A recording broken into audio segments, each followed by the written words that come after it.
Online radio, my man Indiana Fresh and Tony Your own introduction of who you are, man. Go ahead and speak up, man. Let Oh man, I'm known as the originator of the triplet style. They call me Jaz O. I'm from Marcy, Brooklyn.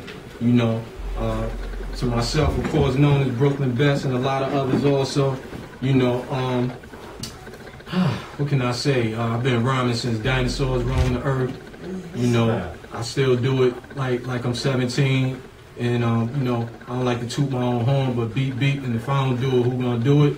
You know, also known as a producer, I'm known to produce, can you use profanity?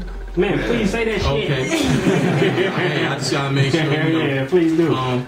You know, I produced a few songs, you know, in the 90s, Ain't No Nigga for Jay-Z. I actually brought Jay-Z into the game, produced Rap Game, Crack Game, and in my lifetime, the remix for Jay-Z. Classic. Produced I Got the Power on Diddy's first album, No Way Out. I did the last demo that got the Lock signed to their first deal at Bad Boy. Yeah, I was gonna pull out a pen, but damn, dog, you I can't write all this down. You gonna get a little song. You know, Queen Latifah, M.O.P. Produced world famous Lifestyles of a Ghetto Child and Born to Kill on their Firing Squad album. Been doing a couple other things since then, but you know, on an entrepreneuristic level right now, I got a record label called Kings County Media Group. And I'm doing some things. I'm pushing me, man, because I'm sorry, man. I'm sorry. I don't know how people gonna take it, but I ain't heard nobody sound better than me, so why not push me?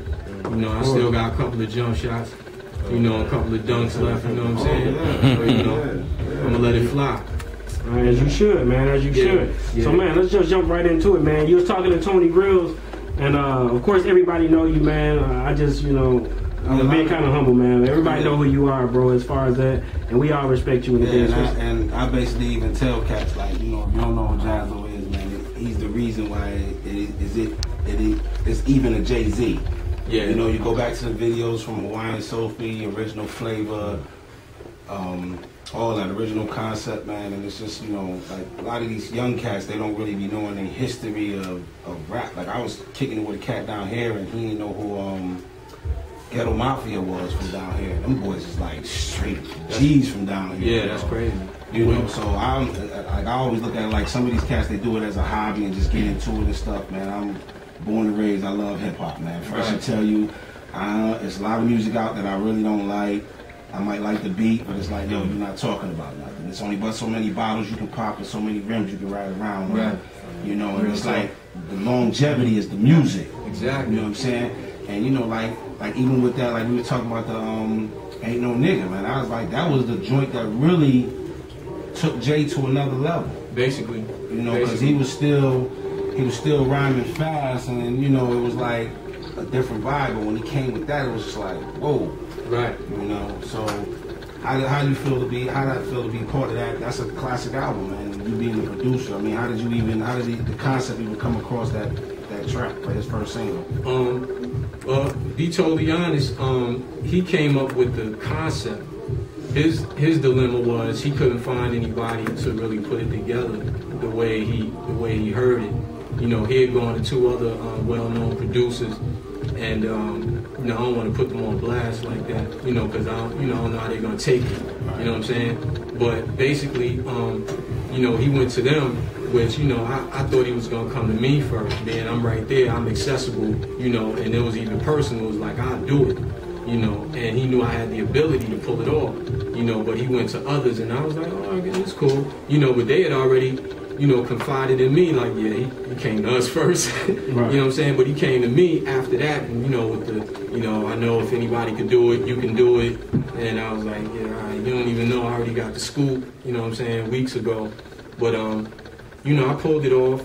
I actually used 5 uses. If anybody knows anything about drum machines, I used 5 pads. I chopped it up into actually 6 different pieces, and I just did it live, like boom, boom, boom, boom, boom, boom, boom, boom, boom, boom, boom, boom, boom, boom, boom. You know what I'm saying? So it was something that, you know, everybody else was trying to, you know, the other producers, they were trying to put it into a sequence, but you know, with live music, a lot of times you can either do it or not do it. And then when I did put drums on top of it, because I can do it that way, what happened was basically it just sounded kind of like how the music sounds today, and I didn't want that sound. You know, it was raw the way it was, so I just tightened it up a little bit, and you know, we had a hit. You know, Jay-Z, you know, very talented. He was talented from back then. To be honest with you, you know, I heard some of his best music and it never touched the airwaves. To be honest, you know, but yeah, you know, we pulled one off. You know, Foxy was in the studio. We went D&D 2, 3 o'clock in the morning. She was writing her verse on the back of an old Sugar Hill album. You know, Sugar Hill. right. Vinyl record. Yeah, on the inside with a cover, and you know, popped off. You know, it was good times. The rest was history, huh? Yeah, that's definitely a classic album. So, all right, I read where you and Sauce Money, y'all didn't want to sign with the label. What was that about? I don't really know Sauce's situation. Sauce actually was managed by them, and Sauce got a deal with Geffen Records around that time. But with myself, they just offered me a real shitty deal, and you know, like I had more music and music business experience than Dame and Jay combined. And I was just looking at them, you know, basically, you know, they were playing good cop, bad cop. And, you know, I had a meeting with Damon. Damon was like, yo, you know, being that you family, you know, we feel like, you know, you want to put out music, you should put it out here. And this was about 96, 97, where they already saw me making a move because I had done a single deal, you know, with Freeze Records also. And I think they were just under pressure, and it was like, well, we don't want this dude to come out and blow up. And then, you know, we look like fools, so, okay, let's corral him in. But the deal they offered me was so shitty, I was like, I can't do that, man. It's like, y'all ain't putting no ones in my clothes. I'm going to the studio 10 hours a day. You know, I can't even sign my own POs. You know, I can't even, you know, I can't even move and shake. Right. And, you know, do my little studio laundering and nothing. Right. You know what I'm saying? I'm like, come on, what kind of deal is that? So, you know, I'm not into slavery, so I was like, nah, I declined. You know, oddly enough, a couple of years later, you know, Jay had the nerve to get on the radio, you know, with Angie Martinez and say something silly like, you know, we offered him a deal and he declined. You know, some more bogus shit. Right. You know, he just, you know, two of the cookies and the Oreo and left out the filling. Right. You know what I'm saying? So people just took that, you know, verbatim. You know, like, oh, this dude, you know, he don't want to be. He just gave you the shell. He was trying to. So right. Basically, when everything started falling apart as far as y'all friendship and. Yeah. I mean, the friendship. Y'all known each other since. How long y'all known each other? I mean, since it's had to be like 80, 84, 85. That's history. Yeah. You know. Talk to us about your relationship with other people and like other artists now from rock and just in general.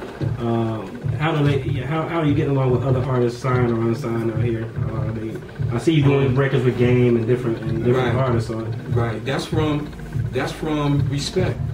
You know, and a lot of it is, and again, like I gotta say it, you know, if I don't say it, who's gonna say it? A lot of it actually derives from street respect. It's not just a respect like, okay, yeah, you know, you did some things, right. You know, in the game, you know, it's real respect, you know, and I run into cats all the time. You know, I hear cats, you know, that, you know, and they even speak of me, you know, like when a lot of that stuff was going on in 02.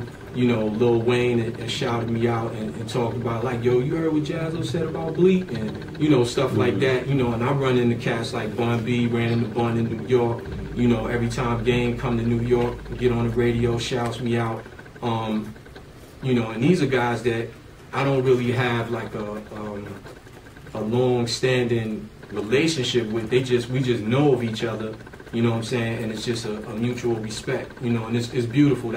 I think that's one of the things that is really holding what we know as hip hop together, you know, is the camaraderie. Right. I was gonna ask you, man, and that makes a sense, kind of what you were talking about as far as the camaraderie in hip hop.